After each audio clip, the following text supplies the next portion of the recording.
If we compute the bank transaction history records from RCBC alone, 41 million. 41 million. And alam naman po natin ng batas that pag may namatay na po, frozen na po ang mga assets. So, nagtataka po ako po walang access. Sila, hindi lang access yung mga stepchildren, pati fund transfers. Ang bangko po ay meron pong mga internal policy para gawin po yan. Subalit po, sa dami po ng checking pumapasok sa amin, kailangan po namin mag-decide base po sa mga konsiderasyon at kasama po doon ang... Bullshit! Sorry. No! 10,000 lang. Yung pa kaya 16 million, sabihin mo sa akin kasi ang daming checking pumapasok. Huwag mo naman ako i-bullshit, Mr. Peralta. Huwag ako. That's a lot of money. 16 million we're talking about. We're not talking about 16,000 pesos. 16 million, maalarma ka na. May iba pong mga konsiderasyon, Your Honor. Anong konsiderasyon? Tulad po ng anong mga detalye ng nasa cheque, kailan po siya na-issue, kanino po ang payer ng cheque, at kung... Sir, again, another bullshit. Huwag kayo magsinungaling. Nalusutan kayo rito. Paimbestigahan ko kayo. Patatawag ko yung Bangko Sentral ng Pilipinas kung kinakailangan every week maghiring tayo rito. Sige, 1 to sawa tayo. At pag nakita ko nagsinungaling kayo, ipapakontem ko kayo, may kulungan dyan sa baba. Marami na kami napakulong dyan, ng mga nagsinungaling, pinakontempt namin. Sobrang nakakagulat na balita. Grabe, Senator Raffy Tulfo, tumestigo na RCBC at Metrobank. Nakapag-withdraw ng 45 milyong piso na patayo si VP Sara. Ayon sa nakalap nating impormasyon, pwedeng i-withdraw ni Vice President VP Sara ang pera lahat ni Duterte sa bangko kahit i-freeze nila ang account sa legal na asawa. Sa hearing kasi ni Senator Raffy Tulfo, nakapag-withdraw ng 45 milyong piso ang mga anak kahit frozen na account ng nagrereklamo ng namatayan na asawa. Napamura sa galit si Senator Raffy Tulfo, tumestigo na RCBC at Metrobank. Nakapag-withdraw ng 45 milyong piso na patayo si VP Sara. Tara panoorin natin. Ikwento niyo po, Ma'am Gina, yung complaint niyo, and can you make it as brief as possible? Yung microphone po. May video pala. Napakita natin yung video. Meron na palang video tayo. Ba't walang sound? Comsec? Okay. Alisin nyo na muna. Ayusin mo ng sound. As per Ms. Gina T, nakapag-withdraw yung mga steps niya ng millions of pesos. How much to be exact, ma'am? Good afternoon, Senator. If we compute the bank transaction history records from RCBC alone, 41 million. 41 million. At most of those checks were forged according to the PNP. Ang tanong ngayon, bakit nakalusot? At ang ini-insist palagi ng RCBC, right? Data. Bank secrecy law. Bank secrecy law. Nandito ba yung RCBC para kausapin niyo si Ms. Gina T? Sir, can I... Go ahead po. Sige. Good afternoon po, everyone. And before anything else, not only am I thankful, but I'm grateful to the chairman, Senator Raffy Tulfo, for making this happen. I didn't know that a family estate issue would turn into a national issue. I'm a very private person. It was not my intention to end up here, but I'm truly grateful to you, Senator. If you would see in the video that they will, I'm not sure if they intend to show it, but when I approached Senator Raffy, he was my last recourse. I was hopeless because it's been 3 years. I come here as a widowed spouse of my husband. Alam naman po natin ang estate law that when a deceased, if he has an estate, it's divided accordingly to his legitimes, to his legitimate heirs. So ako po bilang his widowed legitimate spouse, and he has 5 children. We were not fortunate to have children. I had miscarriages. So he has 5 children from his first marriage. So he was legally annulled. I didn't know po that, syempre nung my husband died December 16 of 2021. And it's already 2025, and I think it's really, really unfair that up to now, the estate has not been distributed. Again, this is just supposed to be a family issue, but it has become now a national interest because when my husband died, I did not think naman po of doing my due diligence of taking care of the estate because I was grieving. But I didn't know that in the course of my grieving, I didn't know that money transfers were already being made by my stepchildren. And it's a good thing that a month after my husband died, I approached my lawyer in the person of Attorney Howard Calleja. I approached him and he was the one who encouraged me na, ayusin na natin to, di ba? Ako naman po, Senator, wala naman akong iniisip na may gagawin ng mga bata. Kasi we're a family supposedly, it's not a perfect family. But when I started doing my due diligence and sending official letters to RCBC and Metrobank, they were not cooperative at the onset. Metrobank, RCBC initially told me they cannot give me and provide the information because of the bank secrecy law. And my argument with them was, what are you keeping the secret from when I'm the legitimate spouse? Similarly, with Metrobank po, I also sent them a letter with the same tone, and they also told me the same. It's a bank secrecy law. As opposed to the stepchildren have full access to all the information of my husband's bank account. In fairness to RCBC, after some prodding, I was able to get hold of information from RCBC po. Kasi initially po, ang RCBC, ang binigay lang nila po sa akin is just a list of his bank accounts.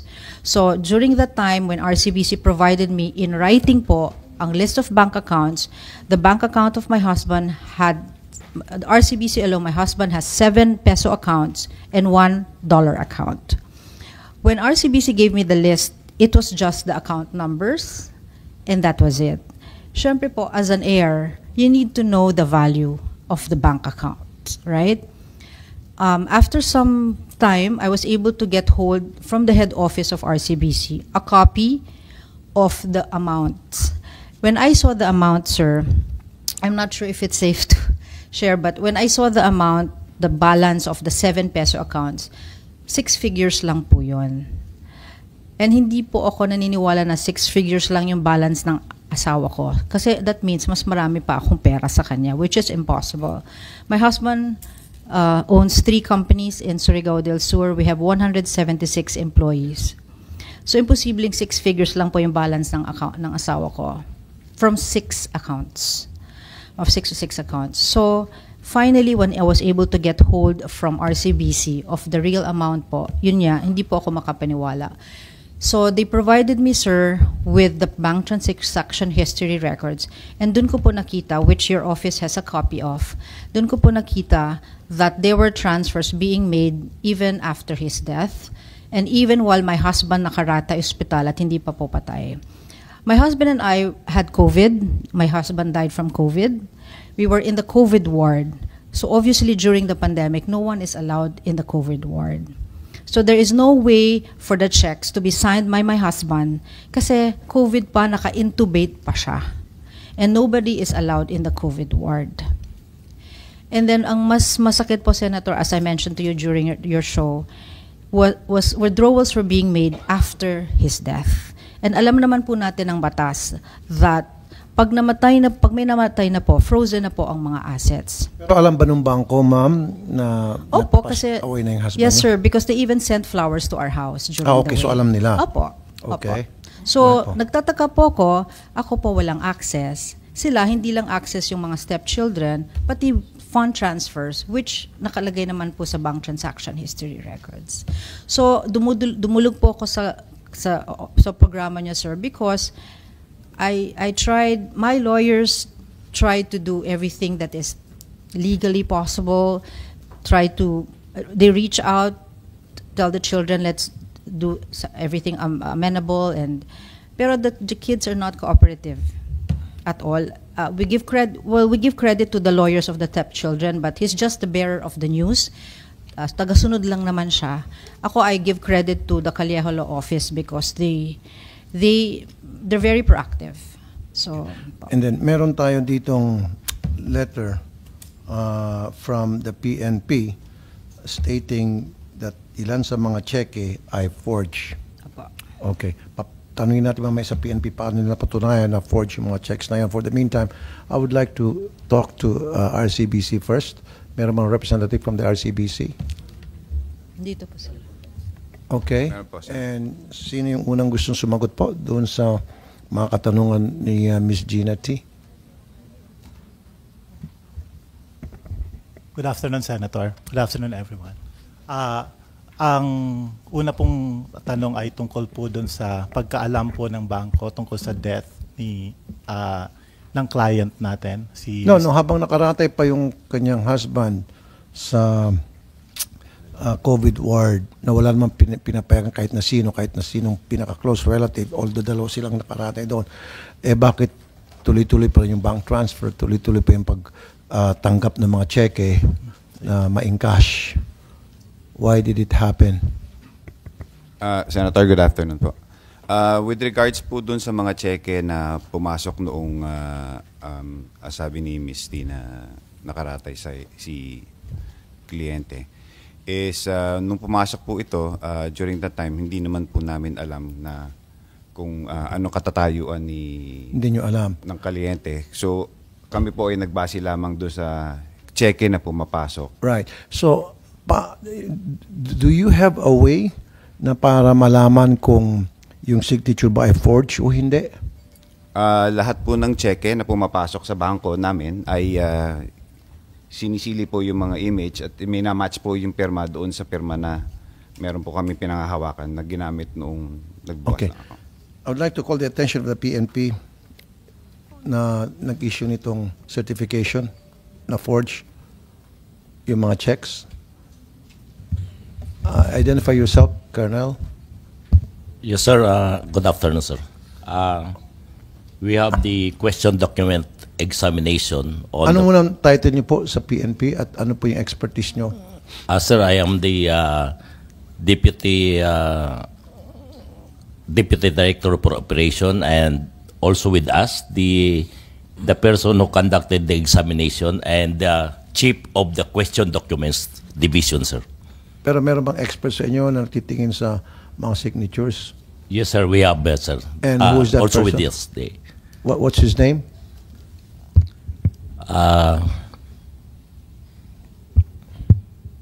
Eduardo Del Rosario, sir, our document examiner, and also the Division Chief of Question Documents, Inyo Pilinit Aguila, sir. So Okay, hello. Matanong ko lang, anong expertise meron kayo para masabi nyo na kayo ay capable sa pag-examine ng isang signature at madetermina kung yun ba ay forged o hindi? Sir, can we turn over to our question document examiner? Yes po. Yes, sir.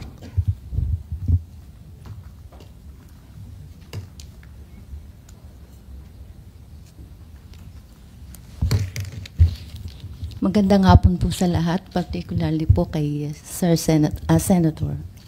Ako po si Lainit Villapando Aguila, Chief po ng Question Document Examination Division. So, mayroon po kaming mga qualification before maging a document examiner. Okay. So, first, our course po is a criminology. So, we are a criminologist. And we have attended some courses regarding the signature identification and examination. And I'm almost more or less 25 years as a document examiner po sa PNP Forensic Group. Sounds good. Okay. So, dito sa initial certification at meron kayo nilagay ng mga cheque rito, mga exhibit na sinasabi ninyong forged. So, paano po nasabi na forged? Yung mga cheque na pinakita sa inyo ni Ms. Gina T. Actually po, the findings that we give to that examination is an indication that the question signatures appearing on the 6 RCBC checks bearing signature of Mr. Albin O. T. ay indication po that there are indications that they were not written by one and the same person. Indication lang po yung binigay namin kasi photocopies po yung 6 RCBC checks na in-examine namin.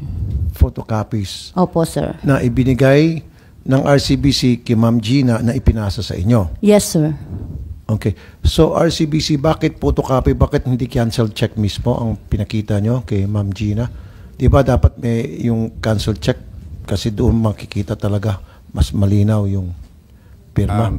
Senator, ngayon po kasi tayo po ay naka-image-based clearing na simula po noong 2017. So yun pong mga original checks ay hindi na po bumabalik sa bangko na nag-issue nito. Saan pupunta yung cancel check? Ito po ay naiiwan kung saan i-deposit yung cheque. So, bakit hindi nyo pwedeng kunin ba yun para ipa-examine natin ulit? Nung pong nalaman namin itong kaso na ito is nung pong sumulat ang inyong tanggapan. Kaya nga, so ipakita nyo yung bagong cheque para examine ng expert natin sa PNP. Huwag nyo bigyan ng photocopy para wala na kayong pwede maibutas. So dapat yung expert ninyo, pati expert ng PNP, tingnan natin sino magaling sa inyo. I want the cancel check. Ipapasabi na namin yung cancel check. I-request po natin ito sa bangko kung saan i-deposit yung check. Yes, you must. You're from the main office, right? Opo, Senator. Good. Wala ba kayong tinatawag na threshold amount na pag na-reach yung amount na yon, you have to call the depositor kung sa kanya ba itong signature, itong inisyong cheque at kung i-go ba o hindi? Wala? Senator, meron po kaming mga policies and procedures po sa mga ganyan. Kaya nga. So in the case sa account ni Mr. T, ano yung policy niyo o threshold niyo sa cheque na natatanggap niyo from him na para ini-encash o pinapasok? Senator, hindi ko po kasi pwedeng ano ang ating palisiya ng bangko. Okay, sige. Ayaw polisiya ng bangko. Pero meron kayong policy na ganon in place.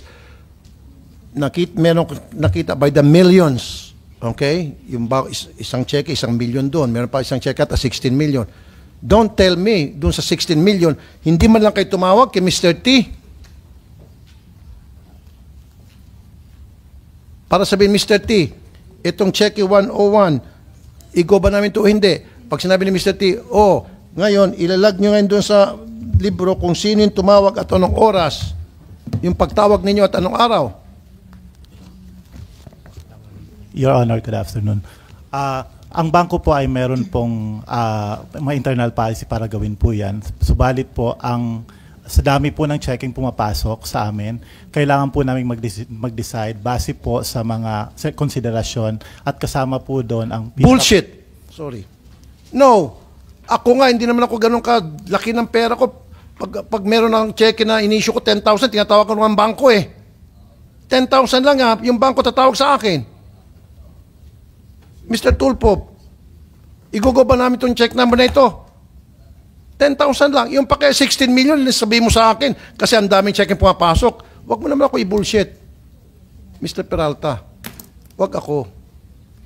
That's a lot of money. 16 million we're talking about. We're not talking about 16,000 pesos. 16 million, maalarma ka na.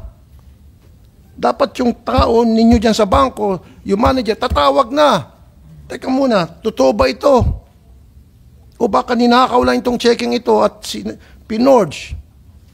O ngayon, may tatawag, sir, o pwede pagtawag sa bahay, o nandiyan ba si Mr. T? Andito, paasa mo telepono, Mr. T. Okay ba itong checking ito? Ikaw bang pumirma ito? Ganun dapat. Pero paano matawagan? Nasa COVID ward nga eh. Senator, with all due respect, ang bangko po ay mayroong mga threshold nga po, sabi ko nga po kanina. Ito po ay sinusunod naman ng bangko. Subalit, kaya nga kung sinunod, bakit kung tumawag sila dun sa may isang cheque na worth 16 million, bakit hindi tumawag? may iba pong mga konsiderasyon, Your Honor. Baka anong konsiderasyon? Tulad po ng anong mga detalye ng nasa cheque, kailan po siya na-issue, kanino po ang payan ng cheque, at kung... Sir, again, another bullshit. Regardless kung anong circumstances, regardless kung anong araw, regardless kung para kanino, etc., etc., pag sinabing you have to make a call because that's a policy dahil sa amount na yan ay malaki o na-reach na yung threshold, you have to make that phone call. Which you did not. Sabi ko sa akin, yung sa akin, 10,000 lang eh. Na sinulat kong cheque, tinatawagan na ako eh. May record po kami, Senator Tulfo, na mayroon po kami mga ginawang pagtawag. Hindi ko lang po ma-confirm yung pinapakita Hindi, natin. sa lahat ng specific na cheque, tumawag kayo. Sabi ko nga po, Your Honor, hindi po lahat. Then you should have brought that with us today because alam mo magkakahiring tayo tungkol dito. Then you should have brought it with us. Sabihin nila, itong cheque ganito, tumawag kami kay Mr. T, ang tumawag si Maria. Itong cheque number 2, tumawag kami, ang tumawag si Mario. Dapat meron na kayong ganong klase mga information because you know ahead of time na itong pag-uusapan natin. Kasi sa susunod, paupuin kita ulit dito, gigisahin kita ng 10 beses. Huwag kayo magsinungaling. Nalusutan kayo rito. Or, like I said in my radio program, I don't think it's a policy of RCBC na manloko ng tao as an institution. Malinis ang RCBC. I don't have any problem with the RCBC. Pero, meron tao doon sa branch na yun na loko-loko, na gumawa ng kalokohan. And that's what you have to find out. Huwag nyo na i-cover up. Admit your fault, mag-sorry, and then sibakin yun. Dapat sibakin. Mr. Senator, good afternoon. Yes, sir. We will do the necessary process and the investigation to make sure that if there has been a breach of our policies, we will punish the persons involved. But at this point po, Mr. Senator, we don't have the full information on that. Then you have to investigate because once na nakita nyo sa inyo investigation, talaga nagkamali yung tao, Yes, i-refund, ibalik yung pera. Yes, we will, Senator. We will Thank you. have our own investigation. But the result of the investigation, I cannot preempt at this point. Okay. Ma'am Gina, parang gusto niyo magsalita. Go ahead po, ma'am. Pakiayos nga. Is it correct? Tama ba? Hello? Natin. Can I be heard? Yes, ma'am. Sir, napapailing po ako sa comment ng RCBC. Katulad sinabi niyo, sir, they knew that there was a Senate hearing. They should have done their research. And it's been 3 years, Senator. It's been 3 years. Hindi po ako naging pabaya sa pagsulat ng reminder sa kanila. I've called them repeatedly. I've spoken to the manager in RCBC Tandag. They know yung aking lamentation. Alam nila yung reklamo ko. But it fell on deaf ears. No? Hindi nila ako iniintindi. So, kaya nga, dumulog po ako sa inyo because I saw naman the biases were geared towards the stepchildren. Okay. And Because yung isa doon, politiko. yung aki pong nireklamo sa programa nyo, kaya ko po siya, I'm not singling him out. That's why I'm said, ma'am, sorry. Consular Politiko, po. siguro, exactly. He's a Binibigyan ng counselor pabor po. dahil may connection. Opo. Hindi ko siya sinisingle out because konsehal siya. Because he was the single point of contact when we were still in speaking terms, siya po ang single point of contact because lima silang magkapatid, ako lang mag-isa. So, sa akin, sir, kasi, if you see the back of the checks, the money were transferred to a certain bank account, which is named Mighty Oaks Corporation. And Mighty Oaks is owned by Councilor Alvin T. and 4 of his siblings. And wala po siyang 5 lang po sila dyan sa incorporation na yan. Wala po yung pangalan ng asawa ko dyan sa bangko na yan na nasa Metrobank kasi kaya hindi ma-frozen yung account na yon. Kasi wala ang pangalan ng asawa ko dyan sa board of directors. We have SEC papers that we generated and Mighty Oaks is owned by Councilor Alvin T. and the 4 other children. That's where all the money went according to all the transaction history records of RCBC. Sa katanungan RCBC, nalaman nyo na nag-passed away na yung husband ni Ma'am Gina, nagpadala pa pala kayo ng flowers. Okay? Now, after his death, bakit tuloy-tuloy pala yung pag-transfer ng pera out of his account? Senator, sa record po ng aming bangko, ang knowledge of death po ng branch, ng Tandag branch is January 11, kung kailan po si Ma'am Gina ay nagpadala sa amin ng sulat na in-acknowledge po ng branch. Doon po yung date na kami naman po ay nag-act para i-put on hold yung accounts po ni deceased client natin. January 11 na freeze yung account. Yes, Senator. Ma'am Gina? Sir, the bank officers went to my house during the wake aside from sending me flowers. Don't you think po na pumunta kayo sa bahay, don't you think po na dapat from then on, fini-freeze mo ng accounts? Moto proprio na yan. So, alam niyo na po lang patay, pumunta na pala sa bahay, sa wake, yung mga alipores niyo dyan sa branch, then automatically kinabukasan, after the visit sa wake, moto proprio, Frozen. sila na mismo gumawa ng freeze, pag-freeze ng account. Ang Mr. wake, Senator, sorry po, ma'am. Ma'am sorry, Gina, can Or I at just least say? talk to Ma'am Go ahead Gina. po. Ang, no problem. My husband died December 16. His wake was from December 18 to December 26.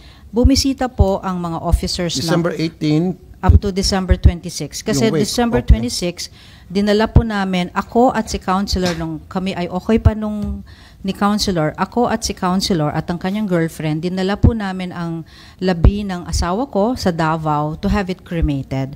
And Davao is 5 hours away from Tandag City. Pero during the wake period, the officers of Tandag City went to our house. Kilala po ang pamilya ng asawa ko. So, posibleng walang may alam na patay ang asawa ko. And just to share with you, Senator, I spoke to, again, sinabi ko sa show nyo, I spoke to BDO again. Tinanong ko sa kanila, kailan nyo i-freeze ang account? Kailangan may account ba kayo sa BDO, ma'am? Opo, meron Okay. po. And sabi ng BDO, the moment we find out, even if there's no letter yet, we will freeze the account. Automatic. Oo. Even without you informing them or telling them So, because to do alam so. na, and kaya nga sabi ng BDO, especially ma'am, kung kilala yung pamilya ng asawa nyo, alam naman ng lahat na namatay siya. He's well loved in our province. So, imposible po na gagamitan ako ng technical ng RCBC na January lang nila. Kasi sir, there were withdrawals up to after his death nga, di ba? Merong December 23 withdrawals, merong mid-January withdrawals. So, it's very unfair for RCBC to use technical terms sa akin. Ayan, RCBC, nasaktan nyo lalo si Ma'am Gina. Ma'am Gina. Sir, do not ever fucking smile. Do not. This is serious matter. Malungkot siya, ilang taon na ito, nagmadalamhati siya, tapos pangising-isi ka dyan. Heck, don't do that, please. Pasensya na po, Mr. Senator. And pasensya na rin, Madam Gina T. Ito pong mga informasyon ngayon nakakalat po lang namin after we received the invitation from the Senator. No? Sabi ko nga po, Mr. Senator, we will investigate kung talaga bang nagpadala ng flowers, kung talaga bang merong breach in the policy. Because sa sinasabi po ni Ms. Gina, ganun din po ang policy ng RCBC. Bakit? We put on hold the account once we get Isa knowledge. pa, kung meron kayong magandang policy, bakit pinaikot-ikot nyo siya? Bakit hindi nyo siya ini-entertain as an heir?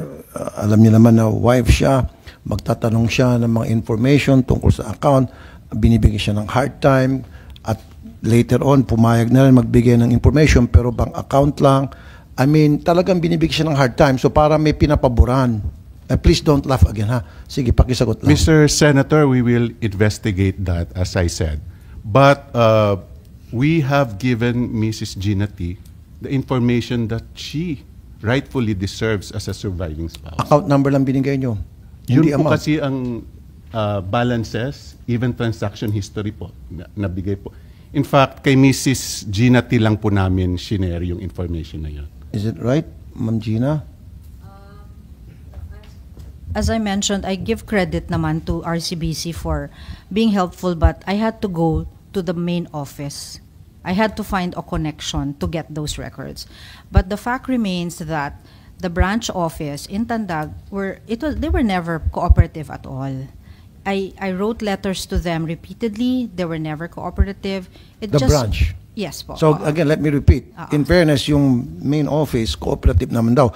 After na magpunta sa main office, kasi sinasabi ko, RCBC itself as an institution, okay sila, wala tayong problema doon. Siguro doon sa branch, at may mga tao doon sa branch na hindi gumagawa ng tama, hindi po nagpa-follow ng procedure. Yun dapat imbestigahan, find out, and then pag nakita nyo talaga may problema, may mali, then pagalitan yun, gumawa kayo ng parang isanction yung tao, sibakin ko kinakalan sa bucket, and then ibalik yung pera na na-withdraw.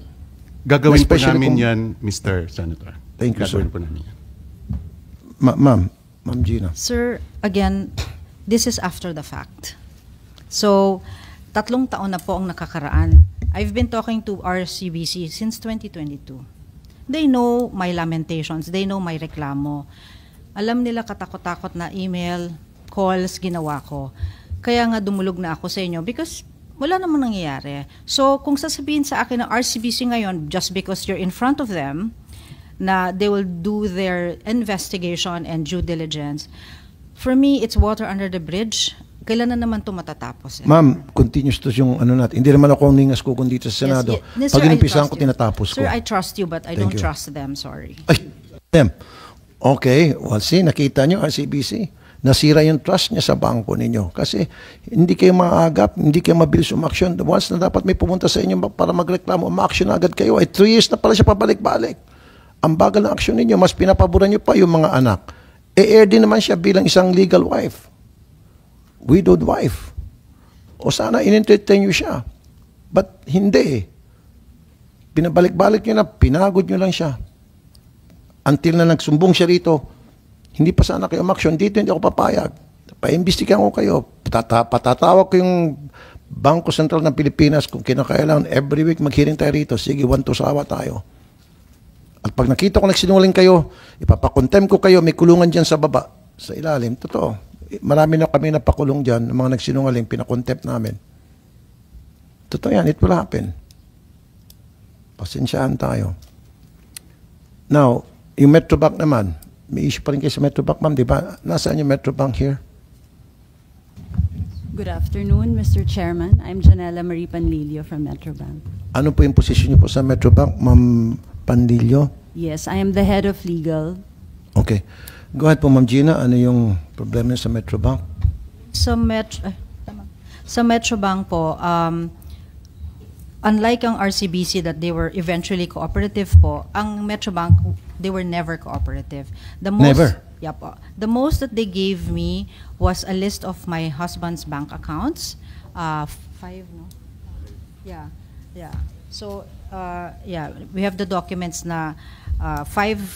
They just gave me a list of his bank accounts, but alam naman po natin na common sense na dapat isulat nila pati yung corresponding balance, diba? So despite my repeated letters to them, I first, of course, in-approach ko muna yung branch heads ng Tandag City, and ginamitan po nila ako ng bank secrecy law.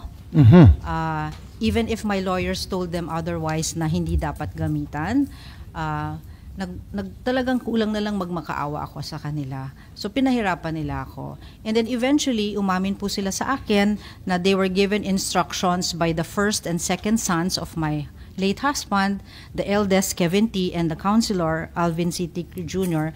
They were given apparently instructions po not to release any documents to me or any of my lawyers. Inamin po ng branch head. And sino po yung nag-amin sa inyo niyan? Nandun po sa... May pangalan po tayo? Apo, ano po sila. Kasi baka i-deny nila eh.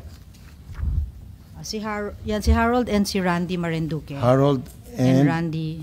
Harold is the branch head and Marinduque is like... Magkapatid po ito, parang apelido? Hindi po. Harold Okay. Honorides. Your staff to, sir, has the All right. copy. Ma'am Janela. Sir, can I add po? Go ahead po, Yeah. Ma'am Gina. Because hindi nila ako pinapansin sa Tandag City, I sent a letter to the president of Metrobank. I don't know him, but naglakas loob lang ako. And who's the president of Metrobank? Mr. Fabian D. Fabian? Yeah, D-E-E. D, okay. He's the president. So I went personally to the head office of Metrobank. I didn't know anyone. Pumunta ako, may dala akong letter. It's a good thing his executive assistant accepted the letter. Ang tono po ng letter ko kay President Fabian D. of Metrobank is seeking his intervention na sana ma-overrule niya yung decision ng Tandag City. Kasi sabi ko, kung nagawa ng RCBC na matulungan ako at mabigyan ako ng peso account o peso value, sana kayo din.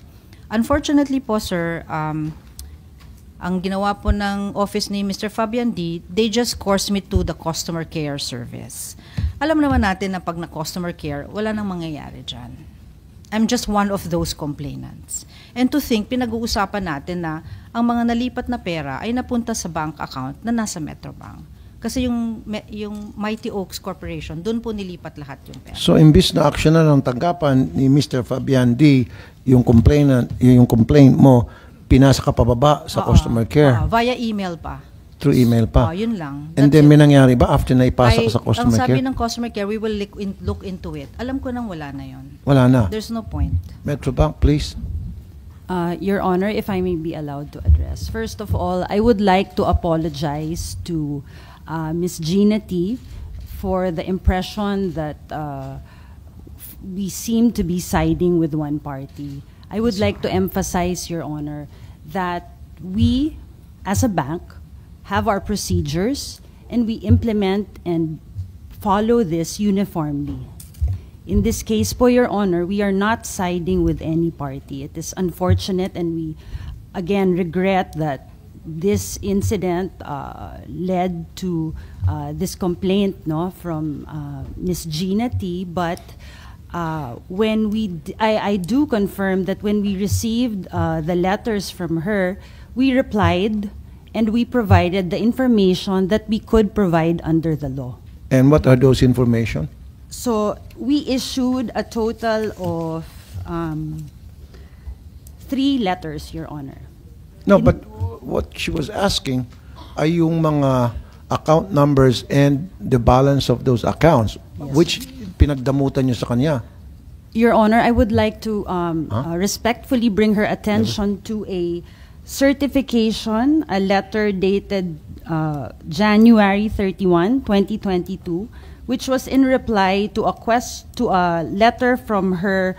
I assume it's her attorney, because she was signatory to the letter, Attorney Peter Neil Trinidad. They were asking for a certification. Ms. Gina T. signed at the bottom, and we replied to this and provided the outstanding balances as well, Your Honor. That was in addition to the first certification we provided. So how many accounts were mentioned in response to her letter and 5 accounts, Your Honor. with balances? Yes, Your Honor. Siguro, go ahead. The lawyer can talk. Go ahead, sir, kayo po magsalita. Pwede ka magsalita, Attorney Samuel Bernardo, lawyer of Ma'am Gina T. Good afternoon, Mr. Chair. I have with me the certification given by Metrobank. It only states here the 5 accounts, the account type, account number, and then the account name. And there's no amount? No amount here. So magkaiba kayo? Your Honor, I am happy to provide counsel with a copy of this letter. It's to a certain Attorney Peter Neil Trinidad. Sir, may I say that Attorney P.N. Trinidad used to be the legal counsel of the children, but he resigned as a counsel. Of the children? Of the children. Not of you? Not of me. So, hindi naman siguro ako dudulog kay Attorney kay Senator Raffy sa show nyo kung meron akong documents of from Metro. Okay, Ma'am Janela, at you're a lawyer. Okay, yes. Yung binabanggit mong lawyer, lawyer yung ng kabila na inireklamo nga niya. Your Honor, in the letter, Ms. Gina signed also. But were you sure na she was provided a copy or at least to her lawyer? A copy was, hold on, Your Honor, let me just bring out my copy. Was that hard copy letter or email? Hard copy, Your Honor. So pag hard copy, dapat meron siyang receiving signature na na-receive niya yung letter. Kasi naka-address sa kanya, di ba? Kung talagang naka-address sa kanya, dapat yung, was it through mail or registered mail? So, regular letter, snail mail? Ano yes, ba? Your Honor. So for clarity, the letter was dated January 21. It was written by Attorney Peter Neil Trinidad with the signed conformity of Ms. Gina T. and signed also by one of the heirs / attorney in fact. We then replied to this letter and sent it to Attorney Peter Neil Trinidad. Kaya nga, yung letter na, okay, maaaring sabihin na natin muna, bago ko tanongin si Ma'am Gina, na nag-conform siya doon sa request na pinadala sa sulat sa inyo, and in return, nag-reply kayo. Sinasabi niya, hindi siya naka-receive ng reply ninyo. So, ang tanong ko ngayon, ano yung mode of reply ninyo? Sabi mo, hard copy. Paano ba? Snail mail? Ano ba yung FedEx? Registered mail? Paano? O may ginamit kayong messenger? May I just confirm for a minute, Mr. Okay. Chairman, on the exact mode Sige po. for accuracy? So, while nag-examine si Ma'am Gina, Sir, would you like to say something? Sir, if I may say, correct po kayo na I may have signed a request letter, but the question is, where is the response of that request letter, which we don't have at all.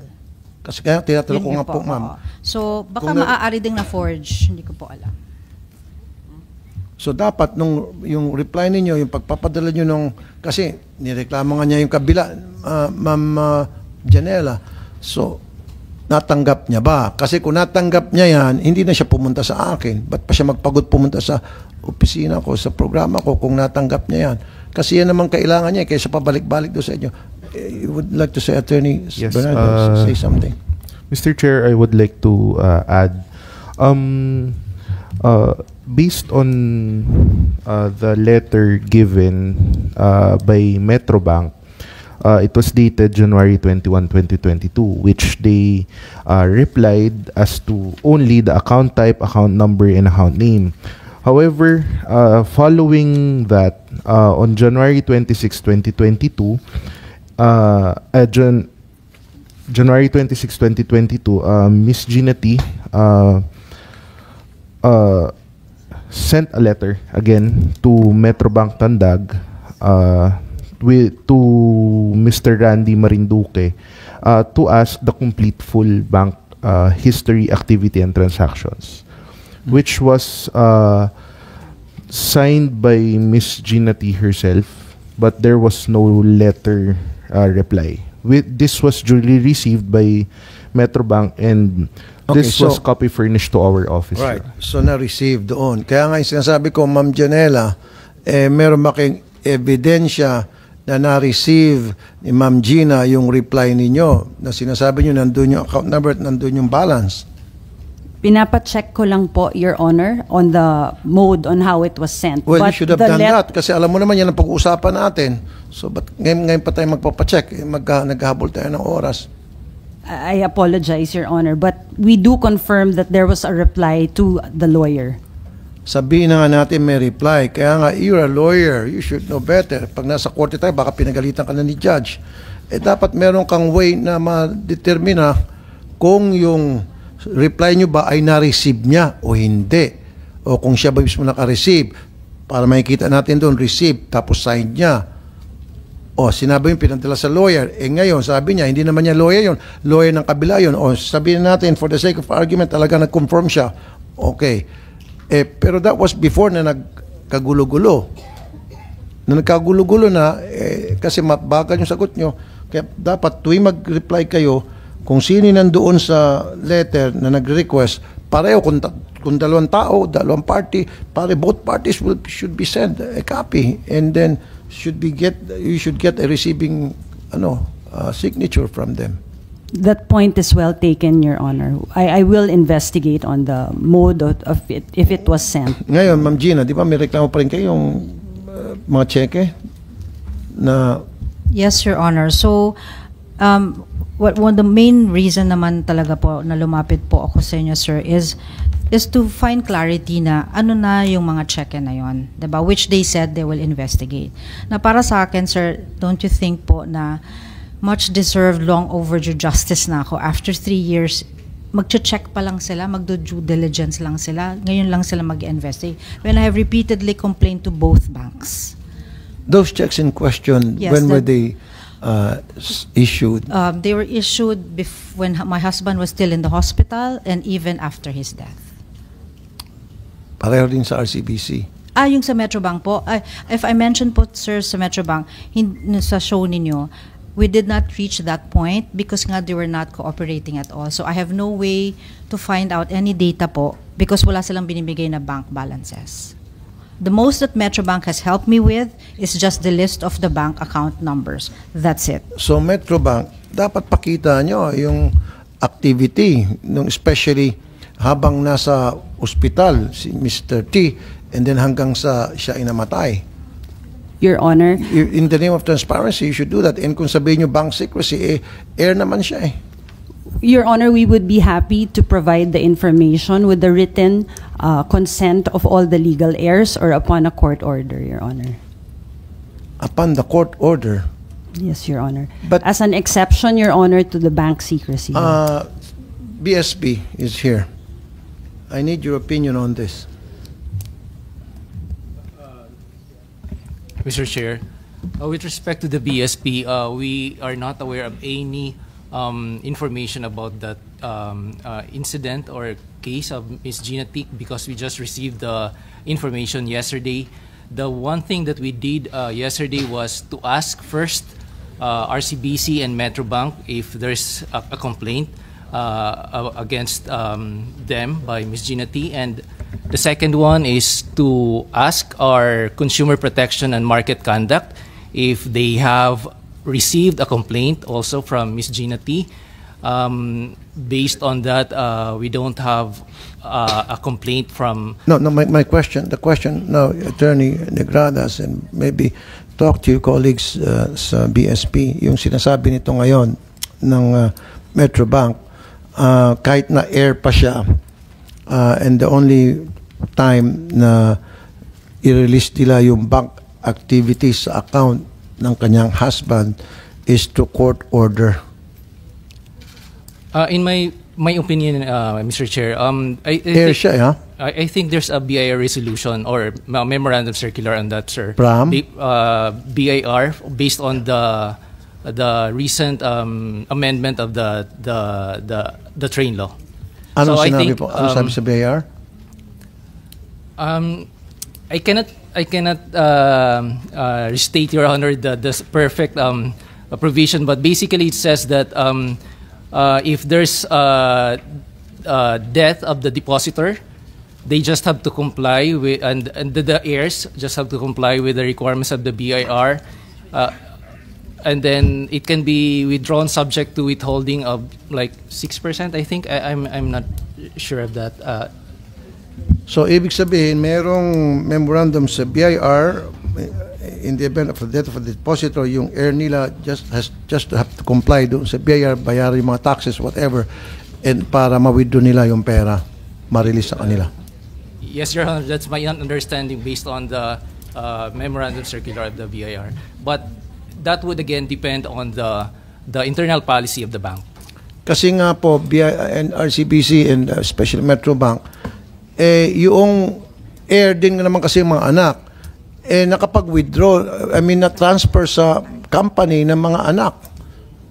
Meaning, yung mga anak ay nakapag-withdraw. Kasi doon sa likod, pangalan ng mga, sabi nga ni Ma'am Gina, pangalan ng mga company na ang mga owners ay yung mga anak ng counselor. So that means the counselor was allowed to withdraw. Was given access to all the information doon sa bangko. Pat kay Gina, pinagdadamutan ninyo, ang dami niyong pasikot-sikot, kailangan pa ng mga court order, etc. Pag dito sa kabila, wala ng court order. Anytime makapag-withdraw kahit na hindi na dapat. I apologize if that is the impression, Your Honor. No, but that's that not was the impression. That's what happened. That's not the impression. No, don't give me those legal technicalities. No. That's not the impression. That's what happened exactly. When you say impression, hindi pa totoo, parang opinion lang. Hindi eh. It's a fact. I'm stating fact here. Yes, ma'am. Senator, if I may add also, I concur with attorney from the BSP. The family has done their due diligence. We have paid the 6% estate tax already. Who did pay? Kami, nung nag-uus... Sino kaninong pera galing pay? Kaming mga bata, nagpumirma na po kami na yung estate tax babayaran na. Yung 6% of the value of the estate. So nabayaran na po siya, merong documents na binayaran na ng mga bata sa Tandag City. Kasama po kayo doon? Opo, pumirma ako. So kaya nga, that time, nag-uusap pa kami. Kaya nga, after that, dapat madidistribute na yung mga assets. Yes. Diba? Real and personal properties. Pero, tama po kayo, the lady here from Metrobank cannot tell me that the impression, it's not an impression, attorney. The fact remains that you gave full access to my stepchildren and you did not give me that accord. So, therefore, pwede tayong pumunta doon sa sinasabi ng BIR kasi ito ngayon, itong Metrobank nagsasabi kailangan meron pang attorney. Magkakaiba-iba sa Your Honor. BDO. Ang sinasabi ng BDO, nung lumapit si Ma'am Gina kasi may account siya doon, kung sa amin yan, okay. Hindi ka na mahirapan pa. Even RCBC mukhang okay na. Kaya dyan sa Metrobank, nagmamatigas. Itong si Fabian D. Dumapit na nga sa kanya si Ma'am. Pinasa pa sa customer care. Sino ba itong si Fabian D? He's the owner of Metrobank. He's our president, Your Honor. Yes, go ahead po, Ma'am. Your Honor, I just wish to clarify, it's true that under the train law, when the train law was enacted, BIR issued two relevant issuances, allowing an heir to withdraw his share from the estate subject to withholding of 6% tax, Your Honor.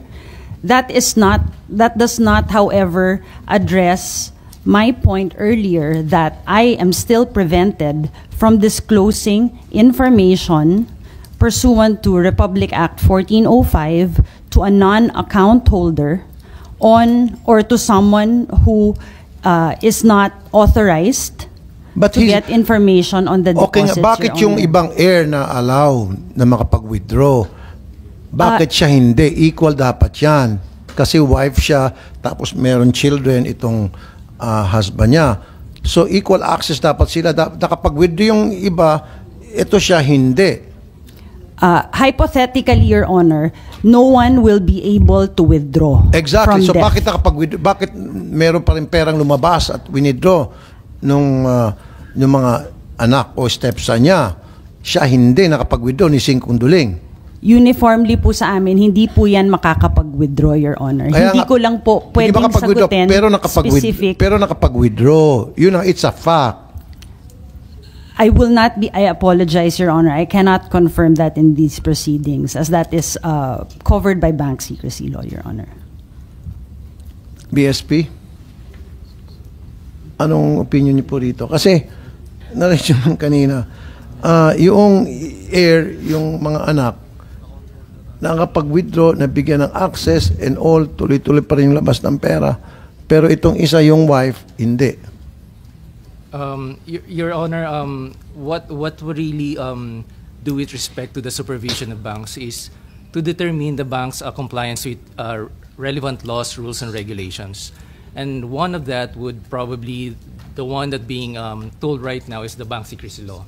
And based on that bank secrecy law, it should not be disclosed to other persons, not as depositors. Okay. So probably in that case, although we don't have yet the specifics about that case, probably in that case, what was provided to the children, because they're, I don't know if they're depositors or they co-depositors, I'm not sure. They're not. The same as the wife. In that case, they should not be divulged to anyone if they are not the depositors. Under that rule, Your Honor. And then under that rule, dapat wala dapat perang lalabas. Wala dapat perang ma-withdraw. Equal. Okay. So siguro sa susunod na hearing natin, kailangan patawag siguro natin si Mr. D. Go ahead po, Ma'am Gina. Senator, if I may recording just add in to progress. Attorney, just for the record, my husband and I have a joint account in Metrobank. So is the counselor. But again, because the estate, diba, pagka deceased na, the accounts are frozen, whether it be real property or personal property, right? Ako, when I tried to withdraw, hindi ko alam na ang law pala, pag may joint account, hindi ko alam. I only found out when my husband died and taking care of the estate, I only found out po that pag may joint account ang mag-asawa at yung isa namatay, even if buhay yung isa, frozen ang bank account. Okay, I didn't know that. But when I tried to withdraw from Metrobank, they said they cannot release any withdrawals because it's frozen. Pero yung sa side ng mga bata, they allowed it. So that's for the record. Okay. May policy ang ibang bangko for a single account. I'm not gonna mention the name of the banks. So parang unique ang Metrobank, nag-iisa lang ata kayo, no? Ngayon ikaw, bilang Pilipino, ano ang masasabi mo at reaksyon sa balitang ito? Mag-iwan ka ng komento sa ibaba at atin pong babasahin isa-isa.